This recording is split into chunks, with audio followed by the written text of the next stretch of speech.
লাইভে যাচ্ছে না? Bangladesh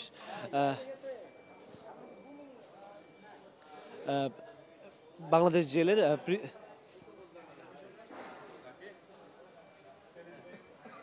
hello hello hello okay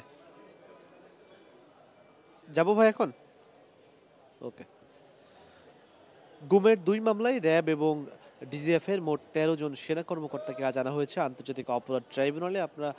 আপনাদেরকে দেখাচ্ছি বাংলাদেশ জেল কর্তৃপক্ষের একটি প্রিজন ভ্যানে, একটি শীতাতপ নিয়ন্ত্রিত প্রিজন ভ্যানে তাদেরকে, যেটাতে করে গত 22 অক্টোবর প্রথমবারের মতো আন্তর্জাতিক অপরাধ ট্রাইব্যুনালে আনা হয়েছিল, সেই প্রিজন ভ্যানে করে আজ আবারও আনা হয়েছে আন্তর্জাতিক অপরাধ ট্রাইব্যুনালে হাজিরার জন্য। এই মামলায় মোট আসামি রয়েছেন, 2 মামলায় মোট 30 জন আসামি রয়েছেন। এর মধ্যে 25 জন সেনা কর্মকর্তা, যার মধ্যে 13 জন সেনা কর্মকর্তা গ্রেপ্তার রয়েছেন এবং তারা একটি সাব জেলে রয়েছেন, যেটি ক্যান্টনমেন্টে অবস্থিত একটি সাব জেলে তাদেরকে বর্তমানে রাখা হয়েছে। যেটি এছাড়া মোট এই মামলাতে গ্রেপ্তার ছাড়া মোট পলাতক রয়েছে 17 জন আসামি পলাতক রয়েছে এই র্যাব এবং ডিজিএফ এর গুমের 2 মামলায়। আমরা যদি আসামিদের নামগুলো দেখি, র্যাবের যে টাস্ক ফোর্স ইন্টেলিজেন্স সেল অর্থাৎ টিএফআই সেল ছিল, সেই টিএফআই সেলের সেখানে বিচার বহির্ভূত হত্যাকাণ্ড এবং জোরপূর্বক আটকে রাখা অর্থাৎ বিচার বহির্ভূতভাবে আটকে রাখার যে ঘটনা, সেই ঘটনায় মূলত 17 জনকে আসামি করে ও মামলা দায়ের করা হয়েছে, যার মধ্যে সেনা রয়েছে 12 জন এবং 12 জনের মধ্যে 10 জন এখন সেনা হেফাজতে রয়েছে অর্থাৎ গ্রেপ্তার রয়েছে।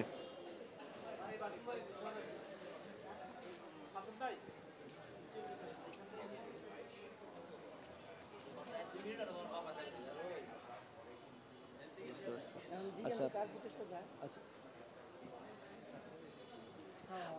এই মুহূর্তে যেই জায়গাতে এই প্রিজন ভ্যান মূলত নিয়ে আসা হবে ট্রাইব্যুনালের যেখানে আসামিদের রাখা হয়, এই আসামিদের মূলত প্রিজন ভ্যান থেকে বের করে সেই কক্ষটিতে এখন নেওয়া হবে এবং মোট 13 জন আসামিকে আজ আনা হয়েছে। এর মধ্যে টাস্ক ফোর্স ইন্টেলিজেন্স সেল অর্থাৎ টিএফআই সেলের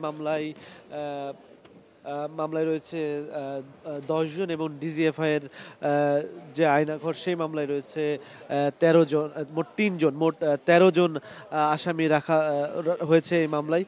র্যাবের যে টিএফআই সেলের মামলায় যারা গ্রেপ্তার রয়েছেন তারা র্যাবের সাবেক অতিরিক্ত মহাপরিচালক brigadier general Mohammad Jahangir Alam, brigadier general Tofail Mostafa Sarwar, brigadier general Mohammad Kamrul Hasan, brigadier general Mohammad Mahbub Alam, brigadier K M Azad এবং কর্নেল আবদুল্লাহ আল মোমেন, কর্নেল আনোয়ার লতিফ খান। এছাড়া র্যাবের গোয়েন্দা শাখার সাবেক পরিচালক lieutenant colonel Mohammad Mashiur Rahman, lieutenant colonel Saiful Islam Sumon, lieutenant colonel Mohammad Sarwar Bin Kashem, যারা এখন সেনা হেফাজতে রয়েছেন।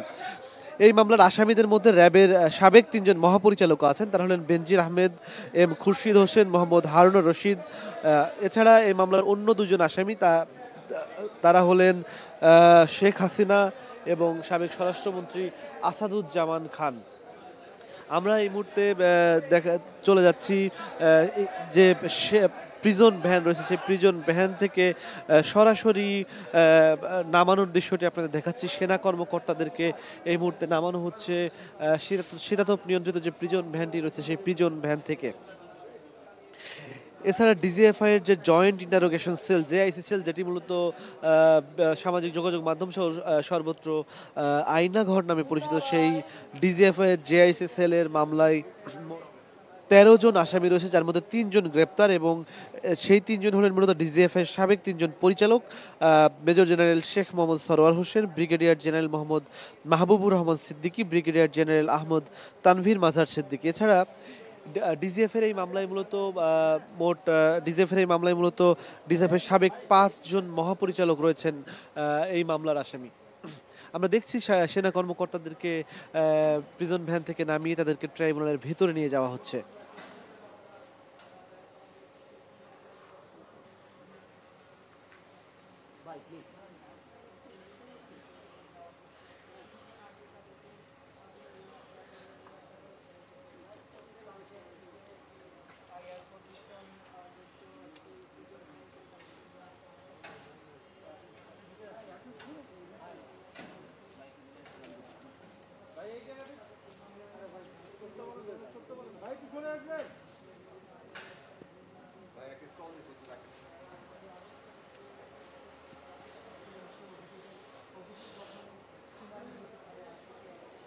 আওয়ামী শাসন আমলের ১৫ বছরের যে গুম খুন এবং বিচার বহির্ভূত হত্যাকাণ্ড, সেই ঘটনায় গত মাসের অর্থাৎ ৮ অক্টোবর আনুষ্ঠানিক অভিযোগ দাখিল করা হয়েছিল প্রসিকিউশনের পক্ষ থেকে। সেখানে র্যাবের টিএফআই সেল এবং ডিজিএফ এর জেআইসি সেল, এই দুইটি সেলে গুমের ঘটনায় মোট ৩০ জনকে আসামি করা হয়। সেই ৩০ জনকে যখন আসামি করা হয় ৮ অক্টোবর, সেদিনই মূলত ট্রাইব্যুনাল তাদের বিরুদ্ধে গ্রেপ্তারি পরোয়ানা দেয়। এরপর সেনাবাহিনীর পক্ষ থেকে জানানো হয় যে মোট এই দুই মামলার ১৩ সেনা কর্মকর্তা সেনা হেফাজতে রয়েছেন, এবং পরে স্বরাষ্ট্র মন্ত্রণালয় থেকে সেনা ক্যান্টনমেন্টের একটি ভবনকে সাবজেল হিসেবে ঘোষণা করা হয়। এখন এই সেনা কর্মকর্তারা, এই ১৩ সেনা কর্মকর্তা এবং জুলাই আগস্টে হত্যাকাণ্ডের অন্য একটি মামলায় রামপুরা বনশ্রী এলাকাতে যে হত্যাকাণ্ড ঘটেছিল, সেই মামলায় বিজিবিতে কর্মরত সাবেক দুই সেনা কর্মকর্তা তারা রয়েছে, তারা সহ মোট ১৫ জন এখন সেনা হেফাজতে রয়েছেন। এখানে সেই ১৫ জনের মধ্যে মূলত দুইজন ছাড়া যে বাকি ১৩ জন, তারা মূলত গুমের মামলার আসামি। সেই ১৩ জনকে আজ আনা হয়েছে আন্তর্জাতিক অপরাধ ট্রাইব্যুনালে, এবং এর আগে মূলত তাদের বিরুদ্ধে গ্রেপ্তারি পরোয়ানা জারি হয়েছিল। তারপর তাদেরকে ২২ অক্টোবর আদালতে হাজির করা হয় যারা যারা গ্রেপ্তার ছিলেন তারা। তবে যদিও আসামি পক্ষের আইনজীবীরা বলছেন যে তারা এখানে গ্রেপ্তার না, বরং আত্মসমর্পণ করেছেন আইনের প্রতি শ্রদ্ধাশীল হয়ে, এবং এই মামলার বিচারের কাজে তারা শ্রদ্ধাশীল এবং এই জন্য তারা আদালতে আত্মসমর্পণ করেছেন। এরপর মূলত শুরু হয়, ওই দিন যারা পলাতক আছেন তাদের আদালতে হাজির করার জন্য পত্রিকাতে বিজ্ঞপ্তি দেওয়া হয়, এবং আজ মূলত পত্রিকায় বিজ্ঞপ্তির পর যারা আত্মসমর্পণ করেছে তাদের তাদের হাজিরার দিন এবং এছাড়া কবে নাগাদ এই মামলার অভিযোগ গঠনের শুনানি হবে, সেই অভিযোগ গঠনের শুনানির দিনও আজকে ধারণ হতে হবে। এবং যারা পলাতক আছেন, এখনো পর্যন্ত ১৭ জন আসামি এই মামলার পলাতক, তাদের জন্য রাষ্ট্রনিযুক্ত আইনজীবী নিয়োগ করার কথা রয়েছে, যেটি আইন অনুযায়ী যারা পলাতক আইনজীবী, যারা পলাতক আসামি তাদের জন্য রাষ্ট্রনিযুক্ত আইনজীবী নিয়োগ করা হয়, সেটি ঘোষণাও আজকে আসতে পারে। সব মিলিয়ে মোট আজকে জানা যাবে অভিযোগ গঠন কবে হবে, এবং এই মামলা যারা পলাতক আসামি রয়েছেন তাদের জন্য আসলে রাষ্ট্রনিযুক্ত আইনজীবী কারা হতে যাচ্ছেন সেটি জানা যাবে। কিছুক্ষণের মধ্যেই ট্রাইব্যুনালের এই মামলার কার্যক্রম শুরু হবে। এবং আরেকটি তথ্য জানিয়ে রাখা ভালো যে গতকাল আসামি পক্ষের অর্থাৎ র্যাবের টিএফআই সেলের জন্য যে আসামি পক্ষের যে আইনজীবী রয়েছেন তারা সেনা কর্মকর্তাদের অনলাইনে হাজিরার জন্য একটি আবেদন করেছেন। সেটির বিষয়েও আদালত কী সিদ্ধান্ত দেয় সেটি জানা যাবে। কিছুক্ষণের মধ্যে আদালতের এই কার্যক্রম শুরু হবে, এবং তখন আমরা আরও বিস্তারিত জানাতে পারবো। এই ছিল গুমের মামলায় আন্তর্জাতিক অপরাধ ট্রাইব্যুনাল থেকে